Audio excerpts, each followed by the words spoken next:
बिस्मिल्लाहिर्रहमानिर्रहीम। नाज़रीन मोहतरम, अस्सलामु अलैकुम। आज हम जिस टॉपिक के ऊपर बात करने जा रहे हैं वो है सऊदी गवर्नमेंट के नए कवानीन की वजह से आने वाली मुश्किलात। वर्क वीज़ा प्रोसेस में आजकल बहुत ज़्यादा मुश्किलात आ रही हैं, जिसकी वजह से पाकिस्तान में मौजूद वर्क वीज़ा एक तो तादाद कम हो गई है, दूसरा उनकी स्टैंपिंग प्रोसेस बहुत स्लो हो गया है। कुछ एजेंसीज में वीज़ा मौजूद तो हैं लेकिन वो लग नहीं पा रहे। मेरे अपने पास बेशुमार वीज़े मौजूद हैं लेकिन मैं उनको स्टैंप करवा नहीं पा रहा। उसमें आने वाली मुश्किलात बहुत ज़्यादा है। मुश्किलात, उसकी एग्जांपल्स आपके साथ शेयर करता हूँ। स्टील फिक्सर का वीज़ा मेरे पास मौजूद है, मैंने वो एक बंदे को लगाना है। उसके लिए क्या होगा, उसकी सबसे पहले नेवटेक प्रोग्राम के जरिए हमें उसकी अपॉइंटमेंट लेनी होगी। अपॉइंटमेंट लेने के बाद उसको टेस्ट सेंटर में जाके टेस्ट दे के क्लियर होना होगा। हम अपॉइंटमेंट लेने जाते हैं, स्टील फिक्सर की अपॉइंटमेंट ही नहीं मिल रही। आगे बंदा करे क्या, वीजा लगाए कैसे? एम्बेसी वीजा नहीं लगाती उसके रिजल्ट के बगैर, नेवटेक के रिजल्ट के बगैर। वो भी रिजल्ट ऑनलाइन होना होता है। और ऑनलाइन का मसला देखे, बंदे का इलेक्ट्रिशियन का वीजा लगा हुआ है, आया हुआ है, इलेक्ट्रिशियन का वीजा आया हुआ है, नेवटेक प्रोग्राम में टेस्ट दिया हुआ है, हर एक चीज क्लियर है, लेकिन वो सऊदी एम्बेसी के सिस्टम में ऑनलाइन नहीं है। ऑनलाइन नहीं है, वीजा ही नहीं लग रहा। भाई आपने अपॉइंटमेंट दी है, आपने फीस चार्ज की है, ऑनलाइन इंटरव्यू हुआ है, हर एक चीज प्रोसेस के थ्रू हुई है। सऊदी गवर्नमेंट में आपने ऑनलाइन ही नहीं शो कर रहे। वो हमारी जिम्मेदारी थोड़ी है, मैंने थोड़ी करना है या उस कैंडिडेट ने थोड़ी करना है जिसका दूसरा मेडिकल एक्सपायर होने के करीब है। वो बंदा एक दफा अपना मेडिकल करवा के एक्सपायर करवा चुका है, यानी 22,000 रुपया खर्च किया, दोबारा फिर 22,000 रुपया लगाया, अभी तक वीजा नहीं लगा, सिस्टम में अपडेट नहीं हुआ। वो हमारी जिम्मेदारी थोड़ी। अगर आपने अपना सिस्टम अपग्रेड करना है, एक बंदे का 50,000 रुपया आपने लगवा दिए और अभी तक आपका सिस्टम अपग्रेड नहीं हुआ, अपग्रेड नहीं हुआ तो इस कानून को डिले कर दे, पहले अपना सिस्टम अपग्रेड कर ले, फिर आप इसको लगा लें। ये मेरी समझ से बाहर है कि इन्होंने कानून बना दिया, सिस्टम अपग्रेड ही नहीं किया अपना। इलेक्ट्रिशियन की अपॉइंटमेंट पिछले 1 महीने से खज्जल ख्वार हो रहे हैं कि हमें लाहौर की अपॉइंटमेंट मिल जाए, नहीं मिल रही लाहौर की अपॉइंटमेंट। रहीम यार खान के बंदे को कहते हैं आप इस्लामाबाद जाके टेस्ट दे, वो कैसे जाएगा इस्लामाबाद टेस्ट देने? चलो चला गया, रिपीट आ गया तो फिर फेल कर दिया उधर, फिर वो तो बेचारा खज्जल ख्वार हो गया। अगर आपने स्किल वेरिफिकेशन प्रोग्राम को करना ही है, जारी रखना है, रखें, हमें कोई एतराज नहीं है। आप चाहते हैं आपके मुल्क में स्किल लेबर आए तो ले, लेकिन उसके लिए आप इंतजाम करें या लोकल कंपनीज को हायर करें, वो ये सारे इंतजाम करें। आप अपनी सुपरविजन करें ऊपर और प्रॉपर तरीके से करें। बेशुमार इदारे हैं पाकिस्तान में, हमारे वीजे ही नहीं लग रहे, बंदे खज्जल ख्वार हो रहे हैं। उन्होंने उधर कफील को भी लाखों रुपया दे दिया, वीजा भी इधर आ गया, नौकरी भी छोड़ दी। हासिल क्या हुआ? बेरोजगार होके बैठ गया, बजाय कि वो अच्छा रोजगार तलाश में था, बेरोजगार होके बैठा है। जो पैसे थे खा लिए, अब उसके पास पैसे ही नहीं है कोई काम करने के लिए। और ये एक एग्जाम्पल नहीं है, इस वक्त तकरीबन 70% वीजा इसी वजह से रुका हुआ है। सवाए लेबर के हर ट्रेड उन्होंने स्किल वेरिफिकेशन प्रोग्राम में डाल दिए, लेबर के अलावा कोई वीजा नहीं लग रहा। अपॉइंटमेंट लेके देख ले, आपको लाहौर की अपॉइंटमेंट नहीं मिल रही। एक लाहौर के ऊपर उन्होंने 12 करोड़ आबादी पाकिस्तानी, 12 करोड़ आबादी, उसको लाहौर के ऊपर डाला हुआ है। प्रेशर ही नहीं बर्दाश्त कर रहा लाहौर, क्या करेगा? आपको चाहिए मुल्तान, रहीम यार खान, बहावलपुर, मुख्तलिफ शहरों में ओपन करें, सिर्फ लाहौर में ओपन करके बैठ गए। लाहौर से आप नीचे राजनपुर तक चले जाए, कोई सेंटर नहीं है। लाहौर से नीचे कराची में जाके आता है, यानी कि कराची से शुरू होके आप आए, आप लाहौर तक आए, आपको दरमियान में सेंटर कोई नहीं मिलेगा। यार ये तुक बनता है, ये तो वहां की अवाम को जलील करने का तरीकाकार है। चलो आपने बना दिया, ठीक है, अब अपॉइंटमेंट ही नहीं दे रहे। मेरी नजर में तो लाहौर का सेंटर 0 है। आप ओपन करें, लाहौर आपको नजर ही नहीं आता। मींस लाहौर के बाद क्या ऑप्शन बचती है? इस्लामाबाद।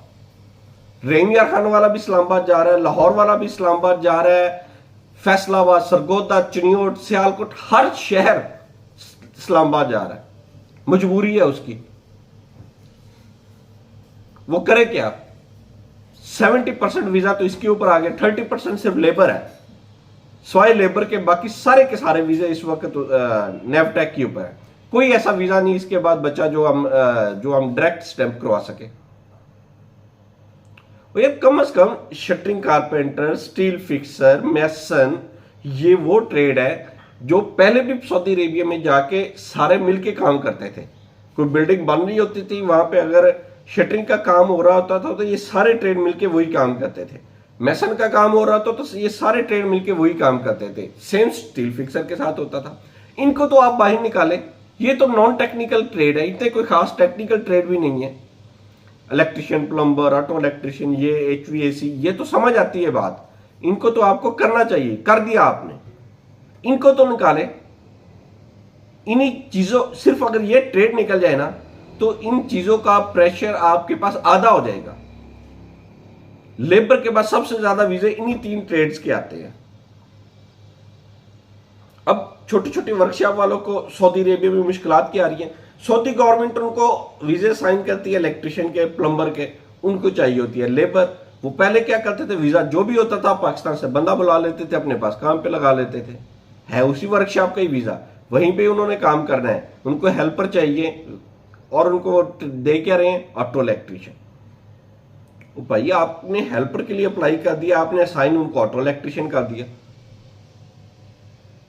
अब वो हेल्पर बंदा टेस्ट देने के काबिल ही नहीं है। होता क्या है, टेस्ट देने जाता है, रिश्वत का बाजार आने वाले दिनों में बेशुमार गर्म होगा, सिर्फ इसी वजह से कि हेल्पर बंदा उतनी सैलरी पे नहीं जा सकते, यानी कि 1200 रियाल तनख्वाह है तो वो हेल्पर ही जाएगा। ऑटो इलेक्ट्रिशियन कारीगर 1200 पे नहीं जाएगा। मुश्किलात उसके लिए बढ़ गई, इधर इसके लिए बढ़ गई। वीजा स्टिक हो गया, नहीं स्टैंप हो पा रहा, कैपेबिलिटी मैच नहीं हो पा रही।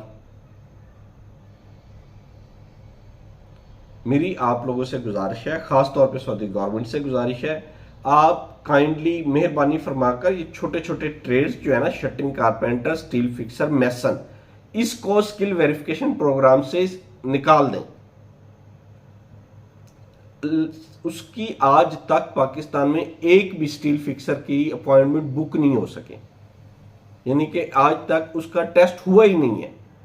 मींस पिछले 5-6 माह में कोई भी स्टील फिक्सर का वीजा स्टैंप नहीं हो पाया। ज्यादती वाली बात नहीं है कि आपने कानून बना दिया और उसके ऊपर अमल पैरा भी हो गए और उसको इंप्लीमेंट करवाया नहीं है। 5-6 महीनों में स्टील फिक्सर का वीजा तक नहीं हम लोग लगा सके। बुकिंग भी दे ना, उसकी अपॉइंटमेंट भी दे, वो दे ही नहीं रहे। क्या आपने स्टील फिक्सर में चेक करना है? स्टील फिक्सर का बंदा 1 हफ्ता काम करे किसी भी ट्रेनिंग सेंटर में, काम सीख जाता है, काम हो भी जाता है, वो बंदा उधर जाके कामयाब लाइफ भी गुजारता है सऊदी अरेबिया में। इसका मतलब ये थोड़ी है कि आप उसके ऊपर ये कानून लागू कर दे, वो करेगा, वो पैसे भरने के लिए भी तैयार है, वो आपके प्रोग्राम में आने के लिए भी तैयार है, लेकिन आप उसको बुकिंग ही नहीं दे रहे। आप पहले अपना इंफ्रास्ट्रक्चर तैयार करें, मुकम्मल करें, अपॉइंटमेंट दें, यहाँ के लोकल्स हायरिंग करें, फिर आप जाके आप एक कितनी बड़ी अमाउंट भी ले रहे हैं, $50 आप ले रहे हैं, 17-18 हज़ार रुपया बनता है। हम लोग जब निकालते हैं तो बुकिंग उसकी निकलती है तो इतने पैसे कटते हैं। मजाल है जी, ये काम हो रहा, पैसे भरने के बावजूद नहीं हो रहा। 17-18 हज़ार रुपये इधर खर्च करते हैं, 8 से 10 हज़ार रुपये ट्रेवलिंग पे खर्च कर देते हैं, जो मेडिकल एक्सपायर हो जाता है वो अलग से। अब वो बंदा वैसे ही कंफ्यूज होता है, पहले मेडिकल के डर से होता है कि मेडिकल खराब ना हो जाए, मैं जा ही ना सकूं, फिर वो कहता है अगर मेडिकल पहले करवाता हूं तो इधर से न रह जाऊं, ये पहले करवाता हूं तो मेडिकल से रहने के चांसेस। यानी उसने फंसना ही फंसना है, हर सूरत फंसना है। मेडिकल से बचा तो वेरिफिकेशन प्रोग्राम में फंसा, वेरिफिकेशन प्रोग्राम से फंस के बच के उधर फंस जाता है। वीजा प्रोसेस आजकल पाकिस्तान में इतना डिफिकल्ट हो गया है, इतना डिफिकल्ट हो गया है कि इस फील्ड से रिलेटेड लोग बहुत परेशान हैं। उनकी वीज़ा स्टैंपिंग की तादाद कम से कम दिन ब दिन होती जा रही है, जाने वालों की तादाद बढ़ती जा रही है। लोग बार बार पूछ रहे हैं कि हमें नया वीज़ा दें, नया वीज़ा। और भाई कैसे दें? यहाँ पे तो कोई तरीक़ाकार ही नहीं हमारे पास समझ आ रहा। वो उधर बैठ के कानून बना दिया, दैट्स इट, ओके। मेरी आप सब भाइयों से गुजारिश है कि आप इसको सोशल मीडिया के ऊपर ज़्यादा से ज़्यादा ट्रेंड चलाएं, शेयर करें, ताकि अरबाब इख्तियार तक इसकी आवाज़ पहुंचे और इसके हल के लिए कुछ सोचे। ये सोचना, उन्होंने तो सोचना ही है। हमारी ओवरसीज मिनिस्ट्री क्या कर रही है? उनको नजर नहीं आ रहा कि हमारे पास बाहर जाने वालों की एप्लीकेशन, जो सऊदी अरेबिया और गल्फ में जाने वालों की एप्लीकेशन में तादाद में कमी होती जा रही है, क्यों हो रही है? वो उनसे बातचीत करे, वजारत खारजा उनसे बात करे। ये वजारत खारजा का काम है, ओवरसीज मिनिस्ट्री का काम है। ये मिलके उधर जाएं और अब या तो इस प्रोग्राम को प्रॉपरली ऑर्गेनाइज करवाएं, अगर करना ही है तो। नहीं करना तो इसको खत्म करवाएं या लिमिटेड करवाएं। जितने रिसोर्सेज इस वक्त है, इसको सिर्फ लिमिटेड कर दिया जाए तो काम चल सकता है। मेरी वजारत खारजा और ओवरसीज मिनिस्ट्री दोनों से गुजारिश है कि इसके ऊपर थोड़ा सा सीरियस नोट ले और इसके ऊपर काम करें। इस वक्त पाकिस्तान में सबसे ज्यादा रेवेन्यू यही इंडस्ट्री आपको कमा के दे रही है। इतना रेवेन्यू और कहीं से नहीं आ रहा जितना इधर से आ रहा है। अल्लाह ताला आपका हामी नासिर हो। अल्लाह हाफिज।